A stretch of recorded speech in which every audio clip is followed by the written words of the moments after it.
Good morning, everyone. Welcome to Starting Kweza Craft Brewery with Jessi Flynn. She's here to talk to us about her adventures today. So welcome, Jessi, and welcome to the Women's International Beer Summit for 2022.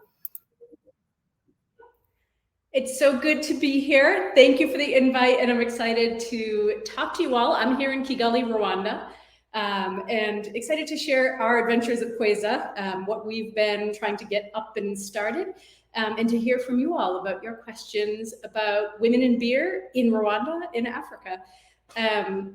So my name's Jessi Flynn, as she said, and I'm the head brewer and one of the co-founders of Kweza Craft Brewery. And so I'm going to give you a bit of a presentation just to give you some background about Kweza.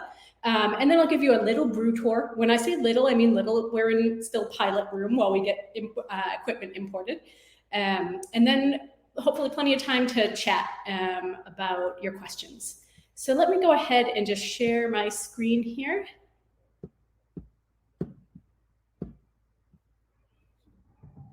All right. So hopefully you all can see my screen.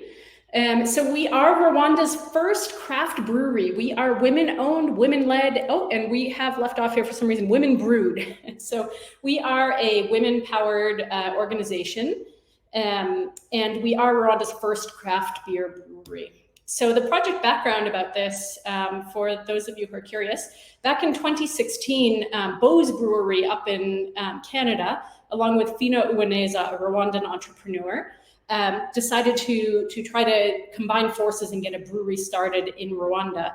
That project kind of went quiet for a couple of years, and so I came in 2018 to help get it restarted and just see how we can, if a brewery was viable, so working on business plans, supply chains, recipes using sorghum and other locally sourced products.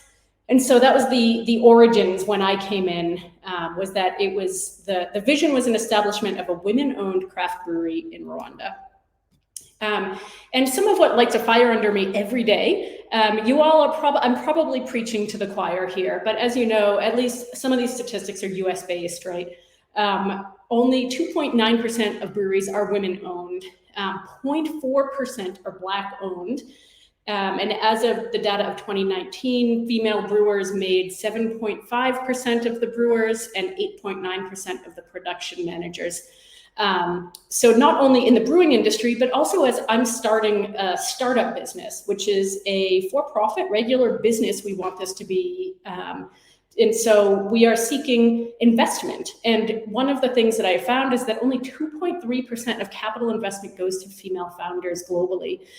Some goes to co-founding teams, male, female, but 86% of venture funding goes to pure male teams. And so a lot of what lights the fire to me is diversifying this industry, diversifying women's empowerment. It's not to say, men, you can't be a part of this at all. It's to say we should have more women and more people of color involved so that we can have a more diversified table. Better beers, just because there's more diversity, all of that. So a quick kind of challenges of starting a brewery in Rwanda. We are the first, like I mentioned, so there's no malt facilities in the country, so no kind of formal ones. There's a lot. I'll show you some of the ingredients we use. There's no sand or bauxite, so glasses and cans are not made in this country. There's no other craft breweries, nobody I can pop to and be like, hey, do you have a hydrometer I can borrow? Or do you have a tip on how to avoid this happening? And so we have a really like an African network of brewers that get together to kind of do that side of social support. Regulations are incredible. We have a 60% excise tax on our beers. And we are the first in the industry. So all the regulations are built for giant industrial breweries. So we've had some fun with the government with that. And the fact that women in the industry, there aren't people already being trained into commercial level production here because there are no other craft breweries. And so we are the first trainers in the craft brewing industry here.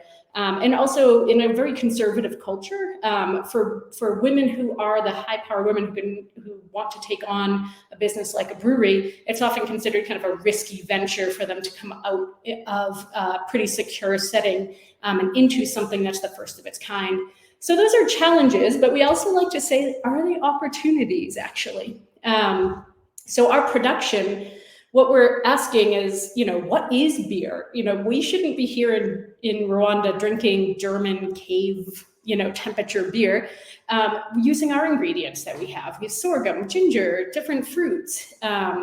And then things like, I mentioned there's no sand in order to make glass. So we can use actually beer steins. We have clay, lots of clay and lots of ability to use that, which is historic beer storage.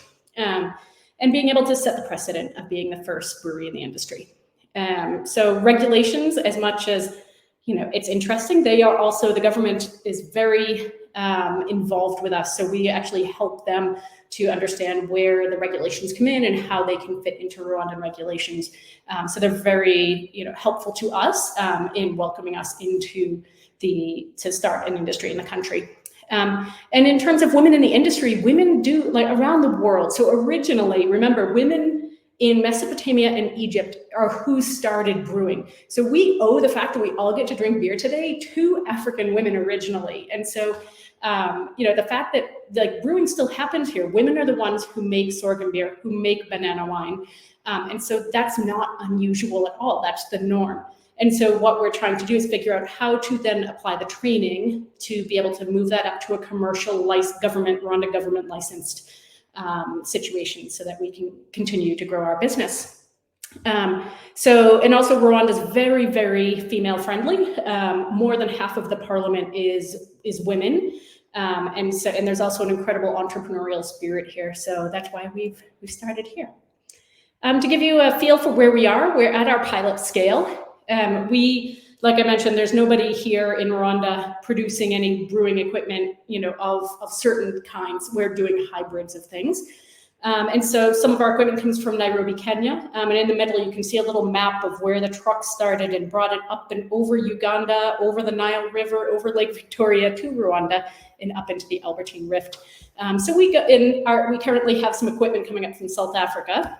And so I know so we have some polls up, if you could enter the questions about sorghum. So biodiversity beer is really, so I'm a landscape architect by trade. So for some of you out there being like, I haven't been trained in brewing, and neither was I.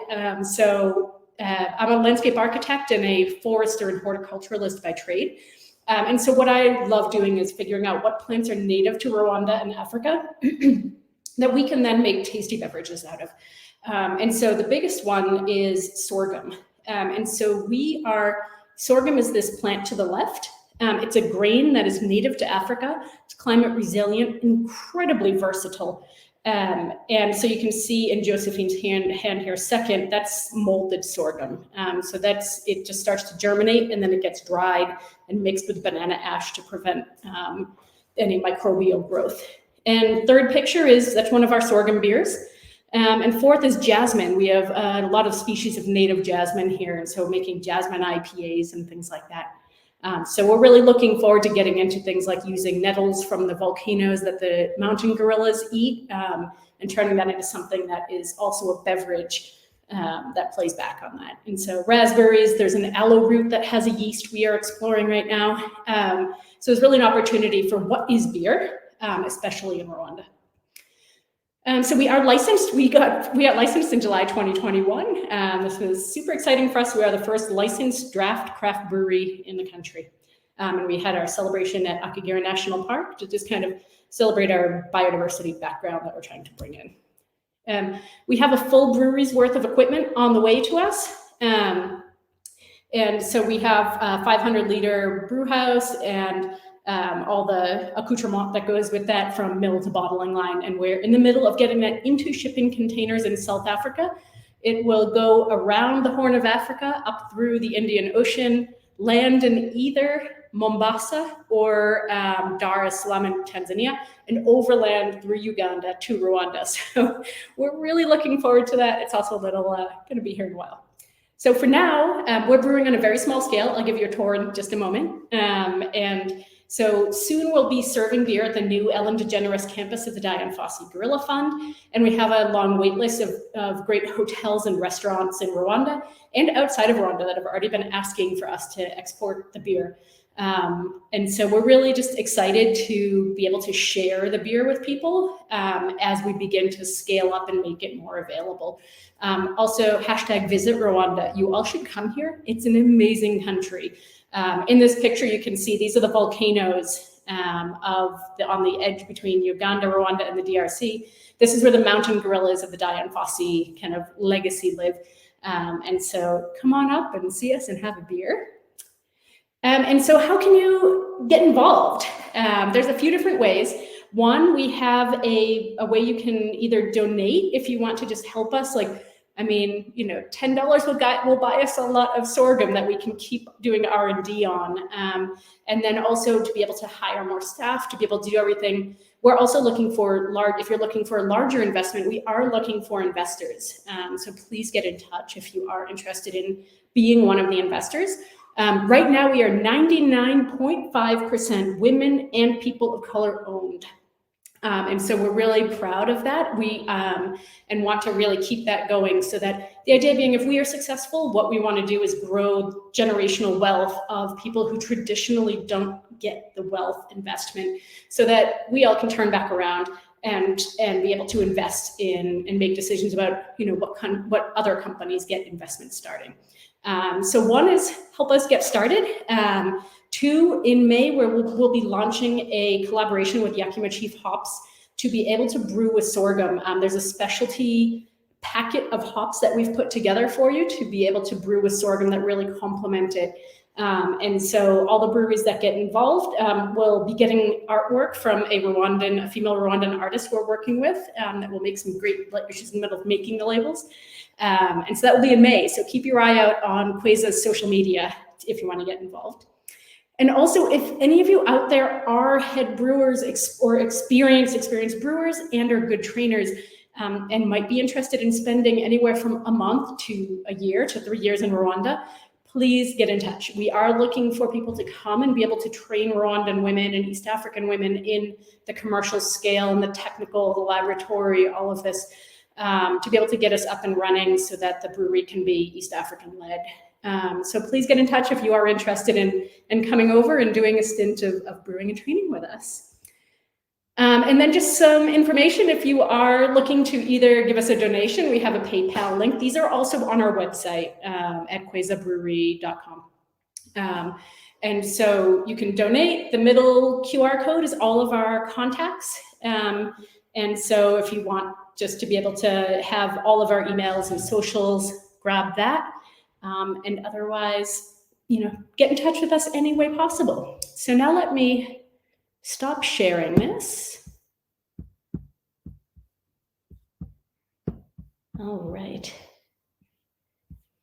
And let me see here. All right, so, okay, I have a question here. So about the logo. So our logo is actually, that Rwanda was run by kings for eternity. And so at the King's Palace down in Rwanda, down in a corner of the country, they have the way that the king displayed his arrows for warfare. And it's kind of in this big display. And so the person who created our logo, he's Rwandan, and took that inspiration and replaced, you know, the weapons of arrows with our weapons of grains.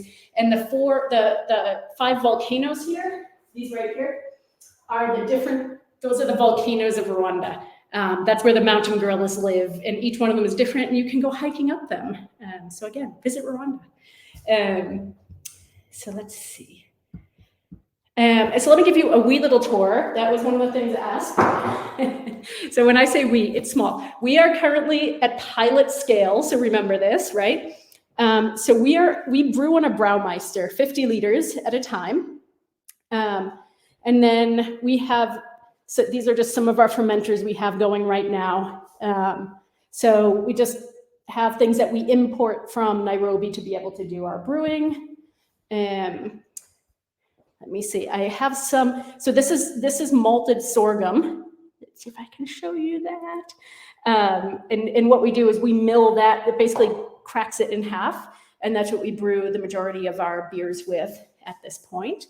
Also things like gas. We actually have to bring this from Nairobi. And so, get things like CO2 that a lot of breweries are kind of like, oh, you can get it anywhere. We're having an adventure. So we, at this point, are very small. We're brewing just into kegs. And then those are what, right now we do events. So different diplomatic missions, different hotels and restaurants, we do events with them. So we go and serve the beer. There's a little lineup of our beers. So these days we have a ginger beer. So this is 100% locally sourced. And then we have a Belgian honey blonde inspiration. At this point, I don't think I'm allowed to call it a Belgian honey blonde, but so it's 80% sorghum. And actually both of these beers are 80% sorghum and also involve honey from the buffer zone of the national park. And then we have this beer is it will become the Silverback Stout for the Silverback Gorillas. And this originated in the Black is Beautiful movement for the BLM movement. And so we brewed that originally for Black is Beautiful and people loved it. So we keep it on tap now. So that's the tour of our wee little brewery. And like I showed you, we do have the equipment coming we will have a 500 liter brew house. And enough capacity to start to serve the restaurants and hotels that are currently on our wait list and have contracts signed. So we're ready to serve beer to Kigali. And so let's see, I think I wanted to see, so that's my background. And I think I just wanted to be here to answer any questions that people have more than anything. So first I was just curious about these polls. So I wanted to ask, do you know what sorghum is? Have you had it? Have you brewed with it? So it's good to know. So a lot of people do know what sorghum is. And then some people, it's something I had never heard of it, or not taken in what it really was before I came and lived here. So, it's a grain that a large, portion of the world relies on for grains. And so especially as climate change happens and barley comes under more threat, then sorghum is something to also diversify with in your breweries. It's gluten-free is another advantage. And like I mentioned, it's so versatile. Depending on the way that you mash with it, you can actually come out with an incredibly sour beer, so sour it will hurt your stomach. And so you can make fruited sours. You can also make light ales like I showed you that we make. So it's an incredibly versatile crop. And for those, so not a lot of people have tried a sorghum beer yet. Hopefully you'll get a chance to in the future.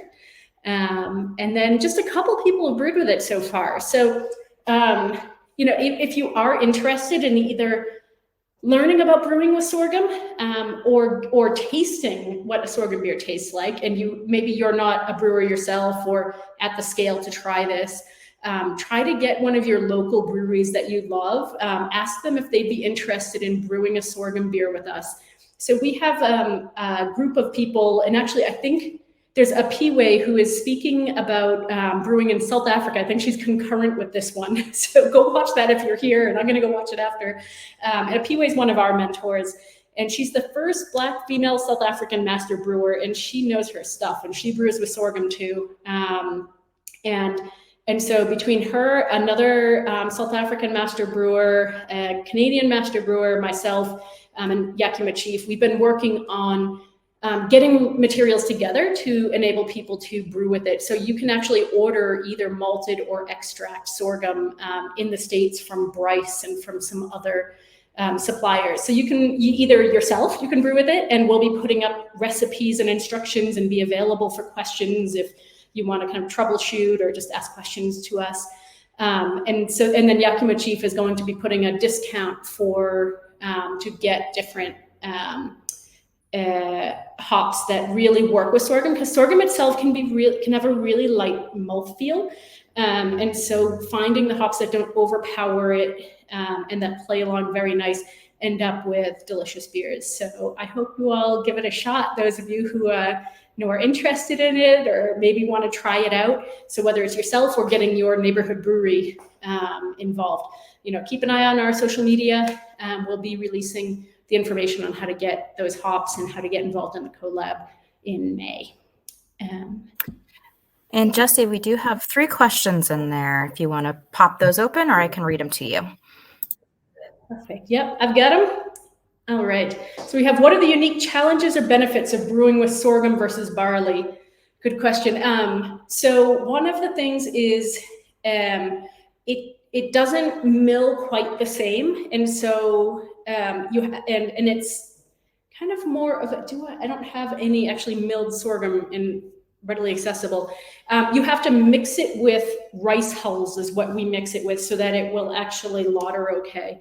Otherwise, because the sorghum can tend to, once you mill it, it's more like a flour, and so it can kind of gum up your works. And so you do have to mix it with rice hulls. The other thing is the mash temperatures that you brew with. So if you brew it at typical barley temperatures, you'll end up with a very sour beer. At least the way that, because we brew with direct malted sorghum itself. I don't know if you brew with an extract if the same thing happens, but we do have people that have brewed with extract that can answer that. So when I brew, I actually do a two-step mash where I brew it at 85 degrees Celsius. I don't know what that is in Fahrenheit. High, much higher than, so it's sorghum is 65 Celsius, and then, barley is 65 Celsius, and then we mash sorghum at 85. So we do a first mash step at a very high temperature to get the, gelatinize the sorghum.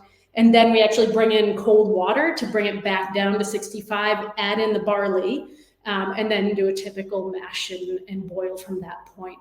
And that we do with, right now we're doing usually about an 80% sorghum, 20% barley, and we use the specialty malts for the 20%. So that's how we make, our IPAs or our stouts and such, is doing the specialty malts with barley. But we are looking to figure out how to start roasting sorghum here, so that hopefully we can cut that out also and be 100% locally sourced.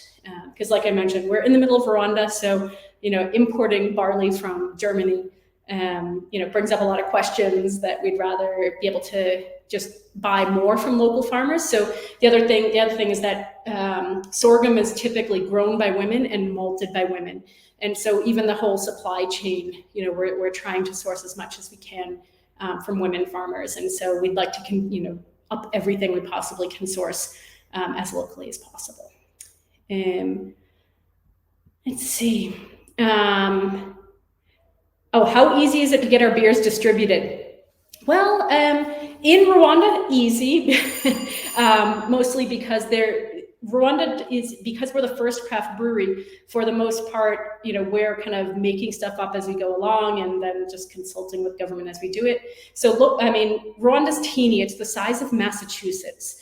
And so, there's a lot of hills, and so it takes a long time to get places, but it's very small. And so we're actually going to do self-distribution for, at first. There's some companies we're already talking to that go up into the volcanoes or go out to the corners of Rwanda to be able to throw kegs in their refrigerated trucks.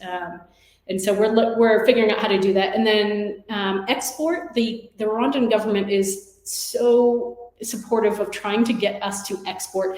That's actually what they would like us to do first before making it available here. So I'm sure that we'll be working on how to export both raw ingredients. We have been looking into exporting our sorghum malt, to be able to have people be able to brew directly with the malt as well as finished product. And we're also looking at different options about licensing different beers of ours, so that we can kind of have the beer around the world, but not necessarily have to ship water across an ocean. So I hope that answered your question. And do you enter competitions, and where? We did enter, last year we entered the Africa Beer Cup.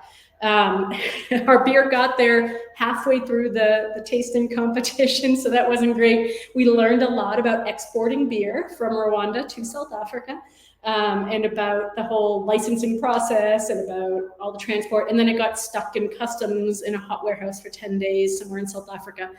And so but the great part was we learned a lot, because what those competitions do for us, like I said, we're the first craft brewery here. So it's not like we have, panels of people who are qualified and knowledgeable about beer to sit down and tell us what they think of it, how can we improve it, if there's an off flavor, if there's an infection, so we have to kind of learn that stuff on our own and figure it out. And so we are looking to get more involved in competitions in the future, but our first goal is to just get up and running at a larger scale here. There is soon, if you are interested in African craft beer, which I encourage you to be, there's a lot of good stuff out here. Check out the African Beer Cup. It will be, I think it's the beginning of next month, beginning of May is when the judging happens. And then that was a great way to learn about all the different breweries around the continent, and who's making what, and why they're making it. So we look forward to future competitions. And also the other thing that we really want to do as a brewery and as women in beer is to be able to talk about, so the BJCP guidelines, all of our beers categorize as alternative fermentables. So we can't compete, on the styles, nor do we really want to. Like you said, are we making German beer or are we making Rwandan beer? And so, one of the things that we're really interested in is helping to diversify what is being competed, and who is it really for. So there's, Asian countries brew a lot of rice, and we brew a lot of millet and sorghum. And there's a lot of different grains and a lot of different beers made around the world that currently just fall into other on some of these competitions. So we're really looking forward to seeing how we can get involved in discussions about what is beer, who's it for, why is it made, what's interesting about it. And so we really hope to get you all to taste our beer, whether it's through the collab breweries that get involved in next month, or having you come to Rwanda. You should come. We have everything from amazing city of Kigali with all the nightlife and the restaurants and everything, and Kweza Brewery. And then you can go up, see the gorillas, go out and take a safari and hear lions roaring at night. Rwanda's a spectacular place. So I hope you come and come have a beer with us. Jessi, that all sounds so amazing. I would love to get over there one day. It sounds awesome. I think we've gotten all our questions answered. We're winding down on time. Crowdcast is having some issues right now, so it looks like we've managed to stay live. I'm hoping our video kept going through. So anyone who's still here live, if you're seeing a black screen, we're working on getting in touch with Crowdcast and fixing this. But I think the session will at least be saved, and we'll be able to view it as a replay, if nothing else. So thank you, Jessi, so much. This sounds awesome. I can't wait to hopefully come out there one day. So you are welcome, always. Thank you so much for joining us. Yes, thank you so much for joining us this year. We loved having you. So thank you. All right, everyone, we've got some more sessions starting, and it was so lovely to meet you. Cheers, y'all. We'll see you later. Bye.